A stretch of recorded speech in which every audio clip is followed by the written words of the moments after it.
हम हैं मुस्तैद, हम हैं तैयार। आसमान की बुलंदियों से सागर की गहराइयों तक हम हैं चौकस। हमारे जवानों ने हर बार अपने आप को सिद्ध किया है। उनकी कुछ और कहानियों के साथ हाजिर हैं इस बार रक्षक में। रक्षक में अभी वक्त है रक्षा, सुरक्षा, रणनीति से जुड़ी तमाम बड़ी खबरों का। तो आइए देखते हैं 10 कदम।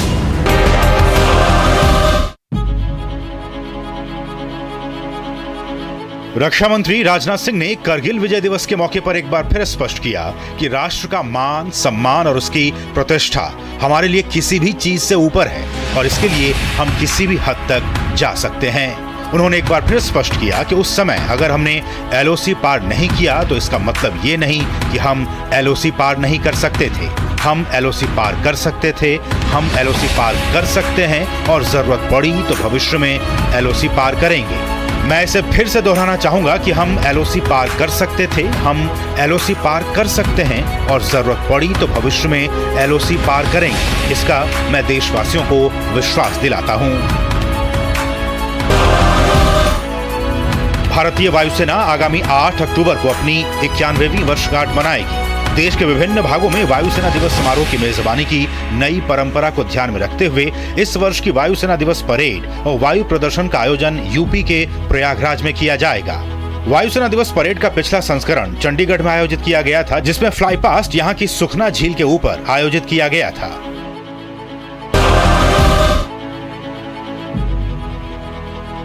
नौसेना प्रमुख admiral R Hari Kumar Vietnam के अपने आधिकारिक दौरे पर बीते 22 जुलाई को पहुंचे। भारतीय नौसेना मिसाइल कॉर्वेट INS कृपाण को सेवा मुक्त करने के साथ ही इसे वियतनाम पीपुल्स नेवी को सौंपने के समारोह की अध्यक्षता भी करेंगे।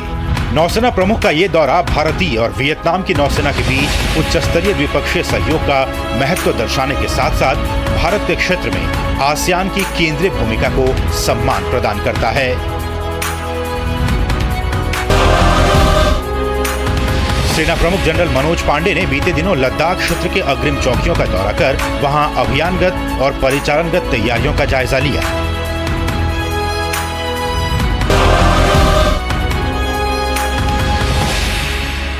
नौसेना प्रमुख एडमिरल आर हरि कुमार बीते 31 जुलाई से 2 अगस्त तक ओमान सल्तनत की 3 दिवसीय आधिकारिक यात्रा पर थे। इस यात्रा का मकसद मौजूदा द्विपक्षीय रक्षा संबंधों को मजबूत करना और ओमान सल्तनत के सैन्य नेतृत्व के साथ उच्च स्तरीय चर्चा करना है। भारतीय नौसेना और ओमान की शाही नौसेना के बीच संबंध भारत सरकार के क्षेत्र में सभी के लिए सुरक्षा और विकास यानी सागर के दृष्टिकोण के अनुरूप है।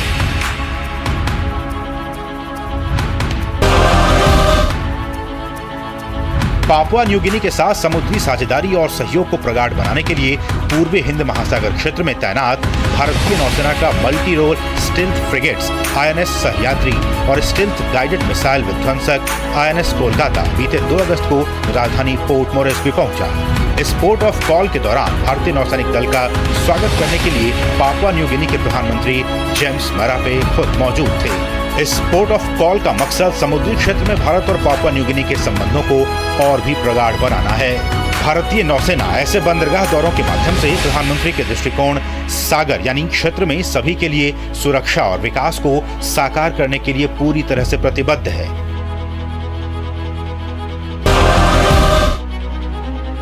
भारत और मंगोलिया के बीच चल रहे संयुक्त सैन्य अभ्यास नोमैडिक एलिफेंट का बीते 29 जुलाई को शानदार समापन हुआ।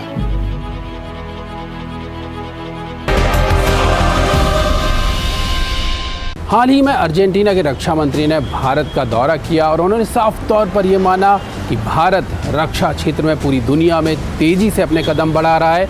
इसके साथ ही न केवल वो अपनी रक्षा सेनाओं की ज़रूरत को पूरा कर रहा है, बल्कि जो उसके फ्रेंडली फॉरेन कंट्रीज़ हैं उनको भी हथियार, गोला बारूद देने में मदद कर रहा है। तेजस की अगर बात करें तो तेजस अपने आप में एक ऐसा उदाहरण है जो न केवल भारतीय वायुसेना के लिए एक बेहतर विमान साबित हुआ है, बल्कि भारत अब इसके निर्माण के जरिए जो अपने फ्रेंडली फॉरेन कंट्रीज हैं उनको भी मदद दे रहा है। अर्जेंटीना ने हाल के दिनों में भारत की ब्रह्मोस मिसाइल, तेजस लड़ाकू विमान और अलग अलग तरह के कई स्वदेशी हेलीकॉप्टर्स को खरीदने में अपनी रुचि दिखाई है। हाल ही में भारत की 4 दिवसीय यात्रा पर आए अर्जेंटीना के रक्षा मंत्री जॉर्ज एनरिक टायाना ने रक्षा मंत्री राजनाथ सिंह से भी मुलाकात की। अर्जेंटीना के रक्षा मंत्री ने अपनी यात्रा के दौरान ब्रह्मोस एरोस्पेस का भी दौरा किया और भारत रूस के संयुक्त उपक्रम के जरिए बनी दुनिया की सबसे तेज सुपरसोनिक मिसाइल के बारे में जानकारी भी दी। अपनी यात्रा के दौरान अर्जेंटीना के रक्षा मंत्री ने कहा कि भारत एक उभरता हुआ देश है जिसने तकनीकी और बहुत दिलचस्प विशेषताओं वाला एक रक्षा क्षेत्र विकसित किया है। इसलिए हम इस मुद्दे पर गौर करने और चर्चा करने की कोशिश कर रहे हैं और न केवल खरीदने की संभावनाओं को देख रहे हैं, बल्कि इसके साथ ही हम साझा अवसरों में सहयोग को प्राथमिकता देते हैं। विमान के मामले में अर्जेंटीना सुपरसोनिक लड़ाकू विमान की तलाश में है। देश में मेक इन इंडिया के तहत रक्षा क्षेत्र पहले से ही तेजी से आगे बढ़ रहा है और इसके बीच अर्जेंटीना का भारत की ब्रह्मोस मिसाइल, तेजस लड़ाकू विमान और कई स्वदेशी हेलीकॉप्टरों को खरीदने में रुचि दिखाना दुनिया भर में भारत के रक्षा क्षेत्र को मिलती पहचान की एक और मिसाल है। तेजस लड़ाकू विमान को लेकर हाल ही में प्रधानमंत्री मोदी की अमेरिका यात्रा के दौरान जनरल इलेक्ट्रिक और HAL के साथ भारत में F414 इंजन के निर्माण को लेकर समझौता हुआ है, जो देश में रक्षा क्षेत्र को और तेजी प्रदान करेगा। दरअसल अभी तेजस लड़ाकू विमान में GE का F404 इंजन इस्तेमाल हो रहा है, लेकिन भविष्य में तेजस मार्क II में GE के F414 इंजन को इस्तेमाल किया जाना है, जो इसे और ज्यादा ताकत प्रदान करेगा। अभी इस इंजन का आयात देश में किया जा रहा है, लेकिन जब भविष्य में देश में GE और HAL मिलकर GE के F414 इंजन का निर्माण करेंगे तो तेजस लड़ाकू विमान के निर्माण में तेजी आएगी और तेजस को मित्र देशों को निर्यात भी किया जा सकेगा। इससे पहले मलेशिया, फिलीपींस, मिस्र और बोत्सवाना ने भी तेजस लड़ाकू विमान में अपनी रुचि दिखाई है। तेजस की खासियत की बात करें तो ये सिंगल इंजन वाला 6500 किलोग्राम का हल्का लड़ाकू विमान है, जिसके 50% कलपुर्जे भारत में ही बने हैं। इसमें इजराइल का EL/M 2052 रडार लगाया गया है। ये एक साथ 10 टारगेट को ट्रैक कर सकता है और उन पर हमला कर सकता है। इसे बेहद छोटे रनवे से टेक ऑफ किया जा सकता है। इसमें 6 प्रकार की मिसाइलें, लेजर गाइडेड बम और क्लस्टर हथियार लगाए जा सकते हैं। ये सेल्फ प्रोटेक्शन जैमर से लैस है, जो हमले की सूरत में लड़ाकू विमान को बचाने में मदद करता है। एक बार में ये 3000 किलोमीटर तक की उड़ान भर सकता है। इसका एडवांस वर्जन तेजस मार्क II है, जो कि 56,000 से ज्यादा फीट की ऊंचाई तक उड़ान भर सकता है।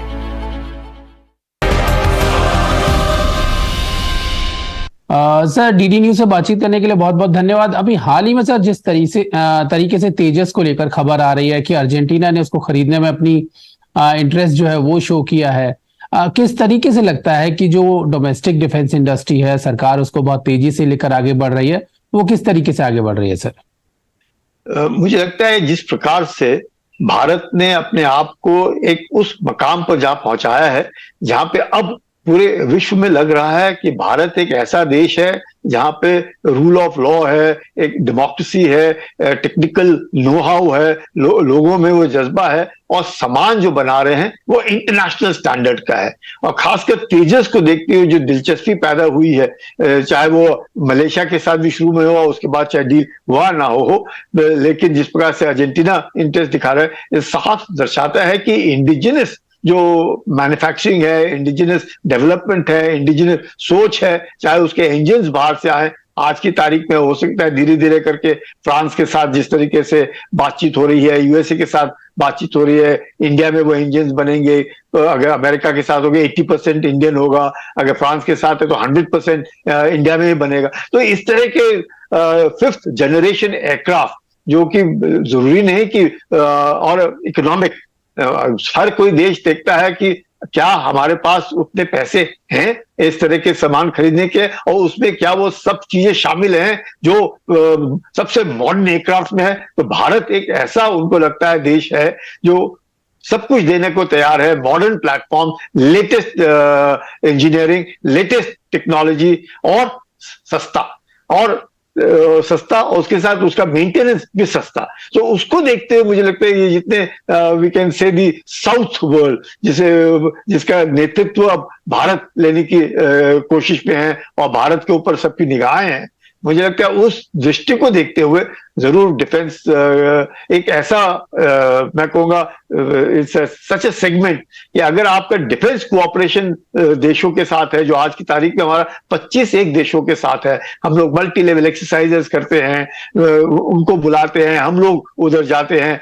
अगर आप डिफेंस में टेक्नोलॉजी एक दूसरे के साथ बांट रहे हैं, ऑपरेबिलिटी एक दूसरे को के साथ शेयर कर रहे हैं, तो आप समझ लीजिए कि अपनी जो मैं कहूंगा जो मकाम है वो अब उसकी दाद देनी पड़ेगी कि लोगों को अब पूरे विश्व में लग रहा है कि भारत, और जिस प्रकार से भारत टक्कर भी दे रहा है, चीन जिस प्रकार से एक एक्सपेंशनिस्ट मकसद से जिस प्रकार से फैल रहा है पूरे विश्व भर में, आप देखिए जिस प्रकार से अभी लेटेस्ट वियतनाम देखो किस प्रकार से वियतनाम के साथ कोऑपरेशन हो रहा है हम लोगों का, फिलीपींस के साथ क्या कोऑपरेशन हो रहा है, इंडोनेशिया के साथ, अंडमान एंड निकोबार और उनका एके प्रोविंस के साथ जिस प्रकार से हम लोगों का डिफेंस कोऑपरेशन। तो मुझे लगता है सब कोई की निगाहें जो हैं भारत के ऊपर हैं, और भारत भी अब पहले इंपोर्ट करता था, अब धीरे धीरे एक्सपोर्ट करने लग गया।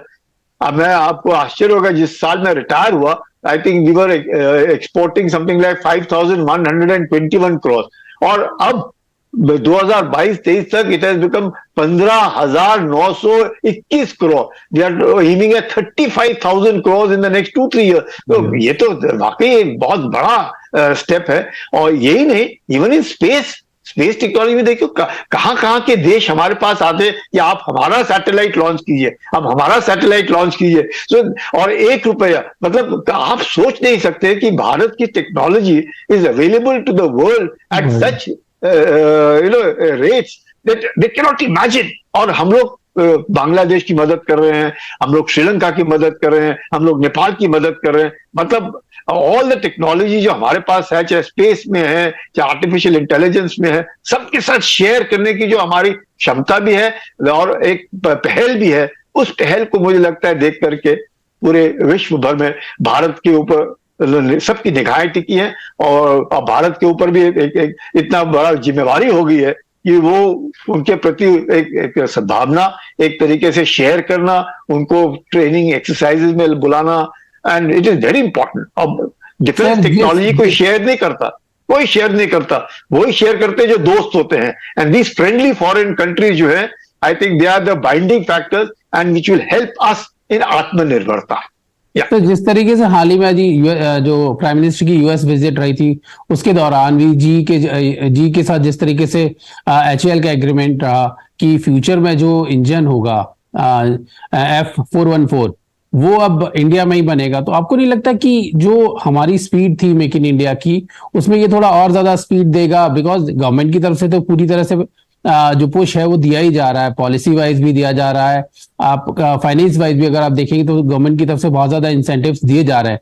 लेकिन जो ये फॉरेन कोलैबोरेशन भी हो रहा है टेक्नोलॉजी का, उसको आप कितना अहम मानते हैं कि मेक इन इंडिया में हमारे देश में डिफेंस के प्रोडक्शन के लिए कितना खासा अहम है? बहुत ज्यादा, बहुत ज्यादा। जो आपने सवाल पूछा, बहुत ज्यादा। एक तो उनका हमारे ऊपर विश्वास कि हम वो उस तरह की टेक्नोलॉजी एब्जॉर्ब कर सकते हैं। दूसरा, आफ्टर ऑल कोई देश हमारे साथ तब कोलैबोरेट करेगा कि जब वो भी तो यहां से एक्सपोर्ट होएगा। अगर वो एक्सपोर्ट होगा, इफ इट इज से made in India in collaboration with France, in collaboration with USA और इन कोलैबोरेशन यूरोपियन यूनियन और जर्मनी, जो भी देश है हमारे साथ जो हम जिनके साथ पार्टिसिपेट कर रहे हैं, तो उनका भी तो रेपुटेशन एट स्टेक है, तो हमारा भी रेपुटेशन एट स्टेक है। तो हमारे इसमें वो तभी हमारे साथ आएंगे जब उनको मालूम है कि भारत के अंदर जो है टेक्नोलॉजी एब्जॉर्प्शन की काबिलियत बहुत है। भारत में भी अब उस international state of the art बनाने की काबिलियत है, मतलब वो, और हमारा रिसर्च एंड डेवलपमेंट में भी बहुत जबरदस्त एक तरीके से मैं कहूंगा कि इन्वॉल्वमेंट है। दूसरा, प्राइवेट इंडस्ट्रीज जो हमारे यहां पर हैं वो भी आगे आ रही हैं। भारत FDI की ओर से फुल फ्रीडम दे रखा है सबको कि आप कोलैबोरेट करो, आप भारत के अंदर टेक्नोलॉजी लाओ, भारत के अंदर बनाओ। डिफेंस कॉरिडोर में जिस तरीके से कंसेशन, चाहे वो तमिलनाडु में है चाहे उत्तर प्रदेश में है, तो ये सब दर्शाता है कि भारत की जो सरकार है वो बहुत सीरियस है, जो लीडरशिप है वो बहुत सीरियस है। अब हम लोगों ने ये जो एनवायरमेंट बना रहे हैं, उस एनवायरमेंट का पूरा फायदा उठाने की काबिलियत हमें होनी चाहिए, और वो है। बिल्कुल, देखिए पॉलिसी वाइज जिस तरीके से सर, अगर आपसे करीब 8-9 साल पहले की बात अगर सोची जाए तो पॉलिसी के लेवल पे, इंडस्ट्रीज के लेवल पे ये सोचना भी बहुत मुश्किल था कि हम 16,000 करोड़ के आंकड़े को इतनी जल्दी पार कर पाएंगे, और अब हम पहुंच चुके हैं इस जगह। और अब भविष्य में उम्मीद ही की जा रही है कि 2 साल बाद करीब 35,000 आंकड़े को हम पहुंच पाएंगे। आपको क्या लगता है कि सरकार की तरफ से किस तरीके से स्टेप बाय स्टेप इसको पहचाना गया, आगे बढ़ाया गया, और इंडस्ट्री में जो एक फेथ जनरेट किया गया उसको आप सर किस तरीके से देखते हैं? आपने बहुत मतलब एक अहम सवाल पूछा।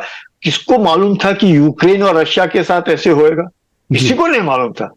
कौन सोच सकता था 10 साल पहले, जब हम लोगों ने इस तरह का आत्मनिर्भर के ऊपर चले, डिफेंस के लिए हमने कहा कि हम आत्मनिर्भर होंगे, सिक्योरिटी नीड हम अपने खुद करेंगे, चाहे हम विश्व के सबसे टॉप मोस्ट इंपोर्टर थे वो चाहे रहे, पर एक्सपोर्टर में भी आएंगे। अभी हम टॉप 10 कंट्रीज में आने लगे हैं, धीरे धीरे हमारा नाम हो रहा है एक्सपोर्टिंग कंट्रीज में। अब टॉप 10 में से धीरे धीरे करके हो सकता है अगले साल 9वीं पोजीशन, 8वीं करते करते अगर टॉप 3 में आ जाए, टॉप 3 में हमारी इकोनॉमी पूरे विश्व भर में। तो ये सब चीजें जो मिल करके हो रही हैं, मुझे लगता है ये एक ऐसा जो मैं कहूँगा सरकार ने ऐसा एक नेतृत्व दिया, और ओपनली अब आप देखिए डिफेंस अटैचेज हम बुलाते हैं, और 4th डिफेंस अटैचे का कॉन्फ्रेंस भारत के अंदर हुआ, डेफ एक्सपो में हम उनको बुलाते हैं। सारे मिलिट्री अटैचेज जो भारत के अंदर है विश्व के, उनको हम लोग बुलाते हैं, उनके साथ बातचीत करते हैं, उनको ब्रीफिंग देते हैं। हम अपने डिफेंस अटैचेज को जो बाहर है उनको बताते हैं कि हम लोग क्या बना रहे हैं, हम लोग क्या दे सकते हैं, चाहे वो स्मॉल आर्म्स में हो, चाहे प्रोटेक्टिव इक्विपमेंट में हो, चाहे बुलेट प्रूफ जैकेट्स में हो, चाहे स्मॉल आर्म्स में, राइफल्स में हो, ड्रोन्स में हो, एंटी ड्रोन इक्विपमेंट हो, जो भी, मतलब धीरे धीरे करके उस मिलिट्री अटैचे को हमने उस मकाम पर जा पहुंचाया कि वो उन देशों के साथ बातचीत करे। कोई सीक्रेसी नहीं है। पहले सब कोई अपने अपने कमरों में बैठे रहते थे, चुपचाप बैठते थे कि भाई हमारा टेन्योर। अब उनको हम लोग प्रोत्साहित करते कि आप जाइए, मिलिए, उनको बताइएगा हमारी क्या काबिलियत है और हम उनकी मदद क्या कर सकते हैं, चाहे वो DRDO है, चाहे प्राइवेट इंडस्ट्रीज हैं, चाहे पैसा है। आज की तारीख में we are developing at least 6.5 to 7% GDP का आप ग्रोथ देखिए किस तरीके से बढ़ रहा है। We are looking at $5 trillion in the next 4 years and 5 years। मतलब इस तरीके की ग्रोथ जो है, और हो सकता है भाई 2047 में भी टचिंग $20 trillion इकोनॉमी। मतलब अगर 2047 तक if you are touching $20 trillion economy, और अभी next 4-5 years we are going to be the top 3 in the world, तो मुझे लगता है स्कोप बहुत है। और भारत के अंदर जो एनवायरमेंट है, एक डेमोक्रेटिक एनवायरनमेंट है, रूल ऑफ द लॉ है, मतलब तानाशाही नहीं है, जिसकी लाठी उसकी भैंस नहीं है। वो सबको मालूम है कि जो भी होएगा ठीक होगा, और इसका जो अगर हम कहेंगे ट्रांसफर ऑफ टेक्नोलॉजी इतना है, आउटसोर्सिंग इतना है, तो सब कुछ उसके मुताबिक होता है। So I think that is what gives people the hope कि यस, इस देश के अंदर के साथ हमारा जो अगर डिफेंस कोऑपरेशन होगा, उनका भी फायदा होगा और भारत का भी फायदा होगा। 26 जुलाई को हम हर साल कारगिल विजय दिवस के तौर पर मनाते हैं। कारगिल युद्ध पूरी दुनिया में भारतीय सेना के साहस और शौर्य की एक ऐसी मिसाल कायम करता है, एक ऐसी मिसाल पूरी दुनिया के सामने रखता है। ऐसे हाई एल्टीट्यूड एरिया में जहां न केवल ऐसी लड़ाई पहले लड़ी गई, बल्कि सही मायनों में किस तरीके से भारतीय सेना ने पाक घुसपैठियों को इस इलाके से बाहर निकाला, वो अपने आप में एक मिसाल है। और सबसे बड़ी बात, किस तरीके से भारतीय सेना ने इस इलाके में लगातार पाक घुसपैठियों को बाहर निकाला, वो पूरी दुनिया के सामने एक ऐसा उदाहरण पेश करता है कि किस तरीके से भारतीय सेना विपरीत परिस्थितियों में अपने साहस और शौर्य का परिचय देती है।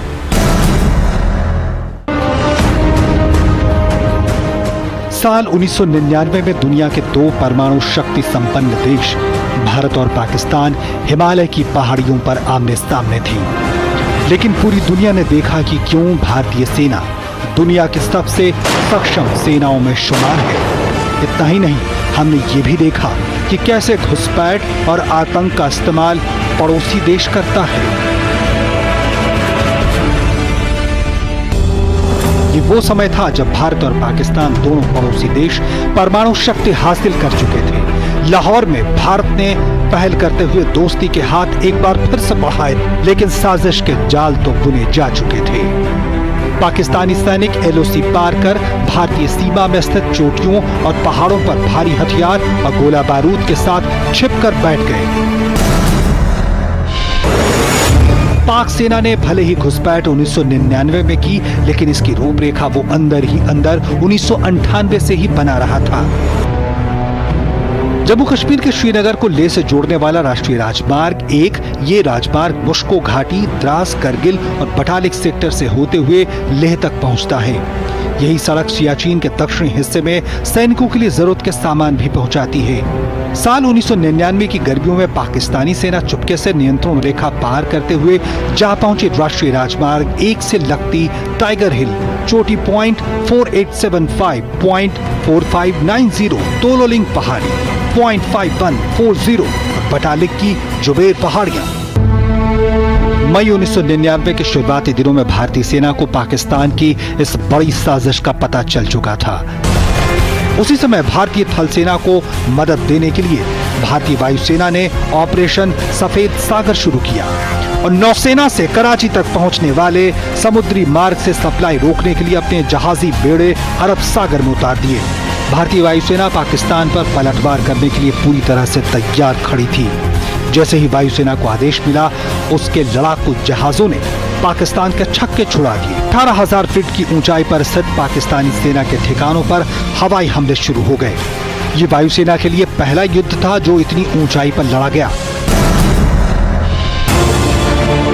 तोलोलिंग युद्ध का अभियान 20 मई 1999 को शुरू हुआ, जिसका जिम्मा 18 ग्रेनेडियर्स को दिया गया। तोलोलिंग पर कब्जा करने की कोशिश में 18 ग्रेनेडियर्स के 25 जवान शहीद हो चुके थे। ये अपने आप में बहुत बड़ी क्षति थी और इसका कारण स्पष्ट था।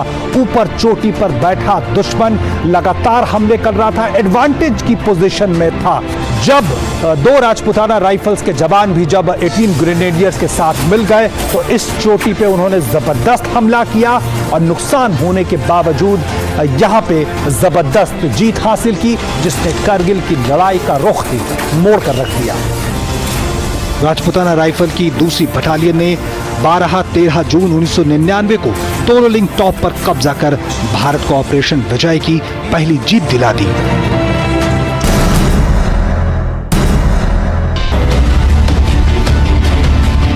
सोलह 700 फीट ऊंची कारगिल हिल पर कब्जा करने की पहली कोशिश मई में की गई थी, लेकिन उन्हें बहुत नुकसान उठाना पड़ा।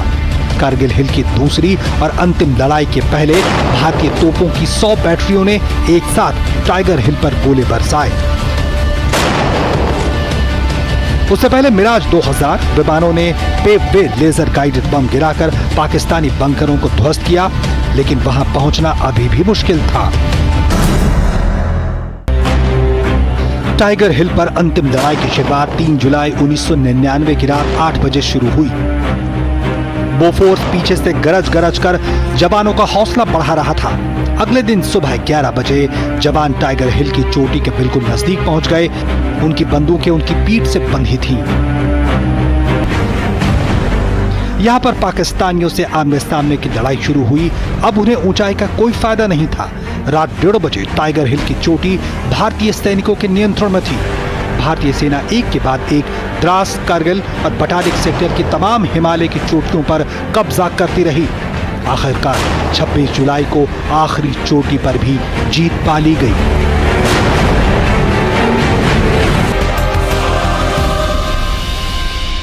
कंधों से मिलते हैं कंधे, कदमों से कदम मिलते हैं। हम चलते हैं जब ऐसे, दिल दुश्मन के हिलते हैं, दिल दुश्मन के हिलते हैं। हम तभी तक अपने घरों में सुरक्षित हैं जब तक मौजूद हैं हमारे रक्षक।